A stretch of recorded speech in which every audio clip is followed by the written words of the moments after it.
छत्तीसगढ़ में हम सब लोग बिहार में जो 7th फेज की टीचर की भर्ती निकली है उससे रिलेटेड जो सब्जेक्ट दिया गया है उसके बारे में हम सब लोग पढ़ रहे हैं। इसमें जो एक सब्जेक्ट सिलेबस दिया गया है वो है इंडियन नेशनल मूवमेंट, भारतीय राष्ट्रीय आंदोलन, जो कि काफ़ी महत्वपूर्ण है। इस सिलेबस से लगभग 10 से 15 क्वेश्चन पूछने की संभावना है। इसलिए हम सब लोग ये टॉपिक स्टार्ट कर रहे हैं। इससे पहले इसका एक क्लास हो चुका है, आप सब लोग इस वीडियो के डिस्क्रिप्शन में जाके उस क्लास को चेक कर सकते हैं और देख सकते हैं। तो देखिए, इससे पहले एक क्लास हो चुका, आज जो होगा बंगाल विभाजन होगा, जो कि काफ़ी महत्वपूर्ण है। बंगाल विभाजन, देखिए, बंगाल विभाजन के साथ भारत के राष्ट्रीय आंदोलन का दूसरा चरण आरंभ होता है। इस समय तक उग्र राष्ट्रवादियों की परिस्थिति विकसित हो चुकी थी। उसके बाद है, देखिए, ये महत्वपूर्ण है, जो महत्वपूर्ण है हम उसको कलर कर दिए हैं। देखिए, 19 जुलाई 1905 को कर्जन ने एक आज्ञा जारी कर बंगाल को 2 शेष भागों में बांट दिया। पहले भाग में पूर्वी बंगाल एवं असम तथा दूसरे भाग में शेष बंगाल को रखा। पहले भाग में किसको रखा? पूर्वी बंगाल एवं असम को। तो दूसरे भाग में शेष बंगाल को रखा। 19 जुलाई को कर्जन की आज्ञा पर वो जारी होता है। आगे है, देखिए, बंग भंग तथा स्वदेशी आंदोलन। बंगाल जब विभाजन होता है तो ये आंदोलन स्टार्ट होता है। ये आंदोलन स्टार्ट होता है बंग भंग विरोधी आंदोलन या स्वदेशी और बहिष्कार आंदोलन बंगाल के पूरे राष्ट्र नेतृत्व के प्रयासों के कारण ही संभव हुआ। आरंभ में इस आंदोलन के नेता कौन थे? सुरेंद्र नाथ बनर्जी तथा कृष्ण कुमार दत्त थे। आरंभ में इसके नेता थे सुरेंद्र नाथ बनर्जी तथा कृष्ण कुमार दत्त। पूछेगा बंगाल विभाजन के बाद कौन आंदोलन शुरू होता है? तो बंग भंग तथा स्वदेशी आंदोलन शुरू होता है। ये बहुत ही इंपॉर्टेंट क्वेश्चन है। तो देखिए, बंग भंग के शुरुआत में नेता कौन थे? सुरेंद्र नाथ बनर्जी तथा कृष्ण कुमार दत्त जैसे नरमपंथी थे, किंतु बाद में इसका नेतृत्व उग्र और क्रांतिकारी राष्ट्रवादियों ने संभाल लिया।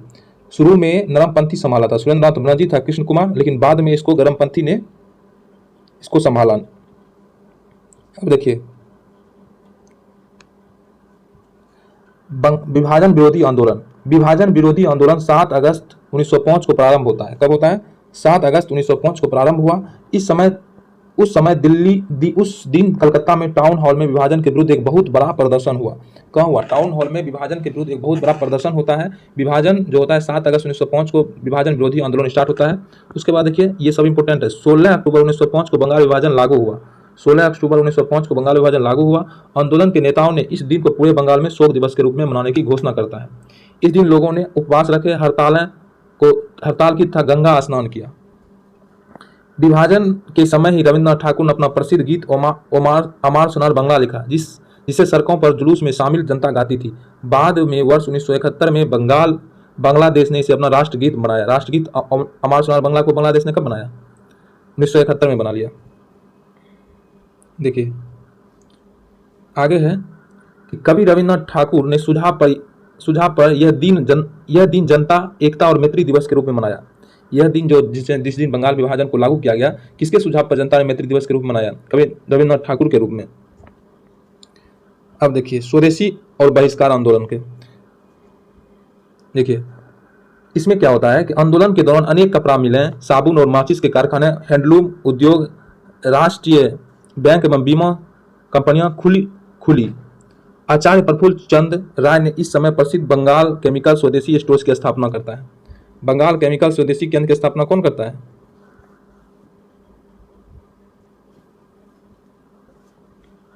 आचार्य प्रफुल्ल चंद्र ने। इसके बाद देखिए, शिक्षा को बढ़ावा देने के लिए 15 अगस्त 1906 को एक राष्ट्रीय शिक्षा परिषद की स्थापना की गई। शिक्षा को बढ़ावा देने के लिए 15 अगस्त 1906 को एक राष्ट्रीय शिक्षा परिषद की स्थापना की गई।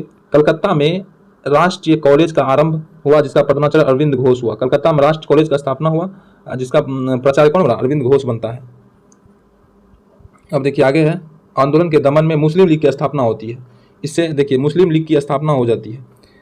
देखिए, बंगाल का विभाजन हिंदू और मुस्लिम समुदाय के बीच फूट डालने का सबसे बड़ा कारण बना। आगा खां के नेतृत्व में मुसलमानों की एक शिष्ट मंडल तत्कालीन वायसराय मिंटो से मिले तथा उसने मुसलमानों के लिए एक विशिष्ट स्थिति की मांग की। आगा खां ने मुसलमानों के लिए एक विशिष्ट स्थिति की मांग करता है और वर्ष 1906 में सलीमुल्लाह खां और आगा खां के नेतृत्व में ढाका में मुस्लिम लीग की स्थापना की गई। मुस्लिम लीग की स्थापना 1906 में कहाँ की गई? ढाका में किया गया। मुस्लिम लीग के प्रथम अध्यक्ष कौन थे? वकार उल मुल्क हुसैन था। पूछेगा, मुस्लिम लीग के प्रथम अध्यक्ष कौन थे? वकार उल मुल्क मुश्ताक हुसैन था, जबकि नवाब सलीमुल्लाह खां इसके संस्थापक अध्यक्ष थे। ये बहुत इंपॉर्टेंट है। मुस्लिम लीग के प्रथम अध्यक्ष कौन थे? वकार उल मुल्क मुश्ताक हुसैन था, जबकि नवाब कौन था? सलीमुल्लाह खां इसके संस्थापक थे। कांग्रेस का विभाजन होता है। उसके बाद देखिए, वर्ष 1905 में गोपाल कृष्ण गोखले की अध्यक्षता में हुए बनारस कांग्रेस अधिवेशन में स्वदेशी और बहिष्कार आंदोलन को समर्थन दिया गया, किंतु नरम दल एवं गरम दल में मतभेद हो जाता है। नरम दल और गरम दल में यही मतभेद हो जाता है। फिर जो देखिए कलकत्ता अधिवेशन जो आता है, कलकत्ता में वर्ष 1906 में आयोजित कांग्रेस के अधिवेशन के समय भी नरम दल तथा गरम दल के बीच मतभेद बढ़ते जा रहे थे। दोनों दलों में अध्यक्ष पद को लेकर भी मतभेद था, किंतु अंततः दादा भाई नौरोजी को कांग्रेस अध्यक्ष बनाया गया। मतभेद चल रहा है दोनों में। देखिए आगे है कलकत्ता कांग्रेस अधिवेशन में वर्ष 1906 में दादा भाई नौरोजी ने अपने अध्यक्ष भाषण में घोषणा की कि भारत के राष्ट्रीय आंदोलन का उद्देश्य ग्रेट ब्रिटेन या उपनिवेशों की तरह का स्वशासन या स्वराज, मतलब कि दादा भाई नौरोजी ने कलकत्ता अधिवेशन में 1906 में अपने भाषण में दिया कि भारत राष्ट्र में आंदोलन का उद्देश्य ग्रेट ब्रिटेन या उपनिवेश की तरह स्थापना का स्वराज होना निश्चित है, जरूरी है। अब देखिए उसके बाद होता है सूरत अधिवेशन। कांग्रेस का सूरत अधिवेशन 1907 में आयोजित किया गया। इसका कौन था अध्यक्ष? रास बिहारी बोस इसका अध्यक्ष हुआ करता था। इस अधिवेशन में नरम दल और गरम दल में विभिन्न मुद्दों पर मतभेद सामने आए, जिसमें गरम दल कांग्रेस से अलग हो गए। यह कांग्रेस में पहली फूट थी। कांग्रेस पर अब नरम दल वालों का पूर्णतः अधिकार हो गया था। गरम दल वाले कांग्रेस से अलग होकर कार्य करने लगे। 9 वर्ष बाद 1916 में दोनों दल पुनः एकीकृत होता है। देखिए आगे है नरमपंथियों को पसंद करने के लिए ब्रिटिश सरकार द्वारा 1909 के इंडियन काउंसिल एक्ट के रूप में संवैधानिक सुधारों की घोषणा करता है।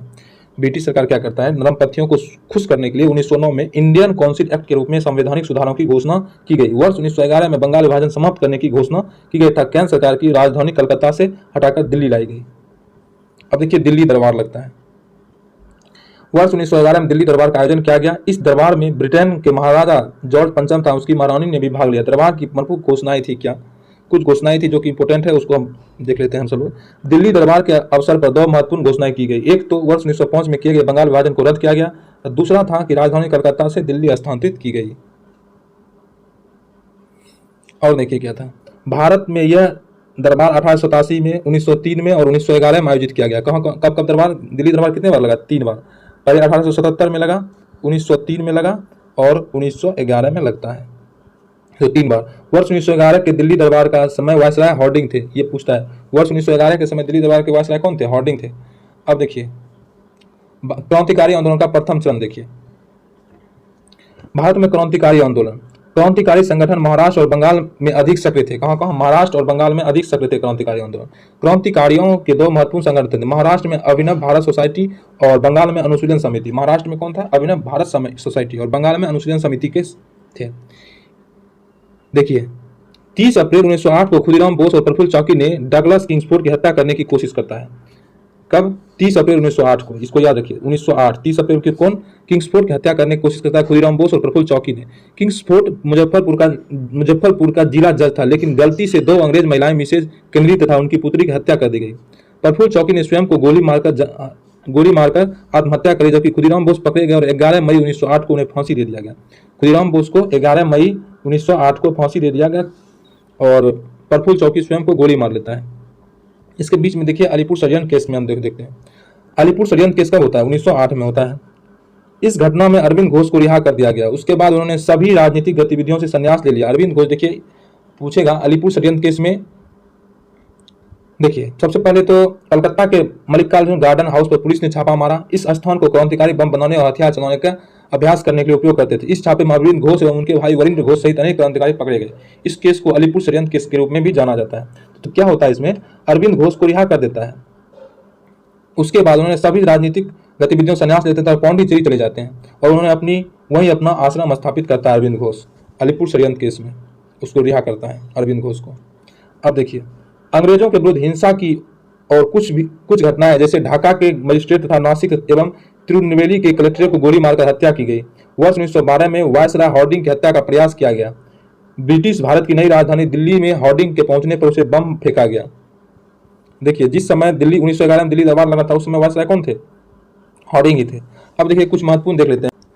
अगस्त 1906 में अरुंडेल कमेटी सेकेंड द्वारा बनवाई गई। जॉर्ज अरुंडेल इसके अध्यक्ष बने। इस समिति ने बंगाल विभाजन को रद्द करने की सलाह दिया। तो पूछेगा कौन समिति बंगाल विभाजन रद्द करने की सलाह दिया? तो अरुंडेल समिति ने। अरुंडेल समिति की स्थापना 1906 में हुआ। किसने स्थापना किया था? वायसराय मिंटो ने किया था, सेकंड ने। और इसका उद्देश्य क्या था? इस समिति ने बंगाल विभाजन को रद्द करने का उद्देश्य बताया, अरुणदेव समिति।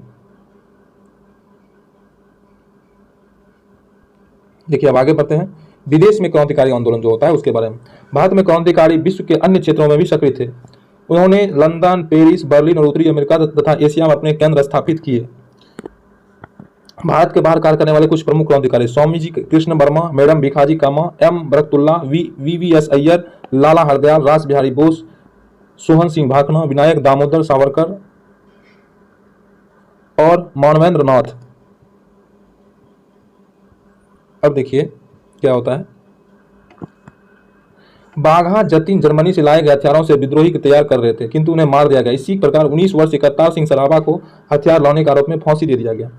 काबुल में भी एक क्रांतिकारी दल ने स्वतंत्र भारत की अंतरिम सरकार के स्थापित की। राजा महेंद्र प्रताप उसके राष्ट्रपति और बरकतुल्ला प्रधानमंत्री बने। ये बहुत इंपॉर्टेंट है। काबुल में क्या हुआ था? काबुल में भी एक क्रांतिकारी दल ने स्वतंत्र भारत की अंतरिम सरकार की स्थापना की। भारत से बाहर स्वतंत्र भारत की अंतरिम सरकार की स्थापना कहाँ होती? काबुल में। राजा कौन था? महेंद्र प्रताप उसके राष्ट्रपति और बरकतुल्ला प्रधानमंत्री थे। अब देखिए गदर आंदोलन होता है। 19वीं शताब्दी में उत्तरार्ध में बहुत से भारतीय यूएस तथा कनाडा में रहने लगे थे। यहाँ पर गोरे मजदूर एवं उनके संगठनों द्वारा भारतीयों के प्रवेश का विरोध किया।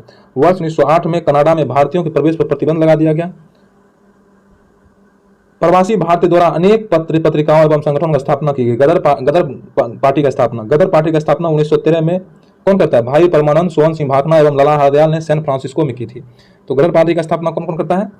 1913 में करता है भाई परमानंद, सोहन सिंह भाखना एवं लाला हरदयाल ने सैन फ्रांसिस्को में की थी। यह क्रांतिकारी संगठन था। सोहन सिंह भाखना गदर पार्टी के अध्यक्ष थे, लाला लाजपत राय सचिव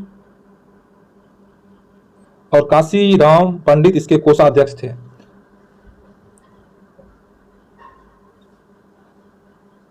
गदर पार्टी की प्रथम बैठक में यह निर्णय लिया गया कि सैन फ्रांसिस्को में युगांतर आश्रम नाम से मुख्यालय स्थापित किया जाएगा। रामचंद्र तथा बरकतुल्ला ने इसमें सहायता की। देखिए गदर पत्रिका भी आता है बीच में, गदर पत्रिका आता है। गदर पार्टी ने गदर नामक साप्ताहिक पत्रिका का संपादन किया। आरंभ में यह पत्रिका उर्दू, अंग्रेजी, मराठा, पंजाबी में प्रकाशित होती थी। आरंभ में यह किसमें प्रकाशित होती थी? उर्दू, मराठा और पंजाबी में प्रकाशित होती थी। जो उर्दू में था, 1 नवंबर 1913 को गदर का प्रथम अंक प्रकाशित हुआ जो कि उर्दू में था। 9 नवंबर 1913 को यह गुरुमुखी पंजाब में प्रकाशित होने लगा। इस पत्रिका का एक अंक पख्तो भाषा में भी प्रकाशित हुआ था। गदर पत्रिका के कारण ही इस आंदोलन का नाम गदर आंदोलन पड़ा। बताइए इसको देखिए, गदर पत्रिका किस किस भाषा में हुआ था? उर्दू, अंग्रेजी, मराठा और पंजाबी में, लेकिन एक अंक पख्तो भाषा में भी हुआ था। देखिए प्रथम विश्व युद्ध आता है बीच में। प्रथम महायुद्ध के दौरान राष्ट्रीय आंदोलन होता है। इसमें क्या होता है? वर्ष 1916 में चेम्सफोर्ड भारत में वायसराय बनकर आए एवं उन्होंने घोषणा की कि भारत में ब्रिटिश शासन का अलग स्वशासन की स्थापना करना है। प्रथम विश्व युद्ध के काल में कांग्रेस ने 4 अधिवेशन हुए। प्रत्येक अधिवेशन में इस साम्राज्यवादी युद्ध का पूर्ण समर्थन किया गया। तो पूछेगा प्रथम विश्व युद्ध जब चल रहा था तो कांग्रेस में कितना अधिवेशन होता है? 4 अधिवेशन होता है, इसको याद रखें। गांधी जी एवं लोकमान्य तिलक जैसे राष्ट्रवादी नेता भी ब्रिटिश सरकार को साम्राज्यवादी युद्ध के समर्थन देने के पक्ष में हो गए। गांधी जी ने सरकार के युद्ध प्रयासों में सहायता की, जिसके लिए सरकार ने उन्हें केसरे हिंद की सम्मानित किया गया। केसरे हिंद की उपाधि से गांधी जी को सम्मानित किया गया। उसके बाद देखिए क्या होता है, युद्ध के दिनों में महात्मा गांधी ने भारतीय युवाओं को सेना में भर्ती होने के लिए प्रोत्साहित किया था, जिसके लिए उन्हें सेना में भर्ती कराने वाला सर्जेंट भी कहा। क्रांतिकारी नेताओं का प्रथम विश्व युद्ध के संबंध में एक विभिन्न विचार था। उन्होंने युद्ध को एक अवसर के रूप में देखा तथा देश की स्वतंत्रता के लिए प्रयास किया। तो भर्ती कराने वाला सर्जेंट किसको कहते हैं? गांधी जी को कहते हैं। तो हम सब लोग बहुत ही इंपोर्टेंट चीज देखें। यहीं तक इसका है। आगे का जो होगा भारत राष्ट्र आंदोलन का सेकंड पार्ट होगा, जो कि काफ़ी महत्वपूर्ण होगा। तो चलिए हम सब लोग आज यहीं ख़त्म करते हैं वीडियो। तो मिलते हैं नेक्स्ट सेशन में, तब तक के लिए धन्यवाद। जय हिंद।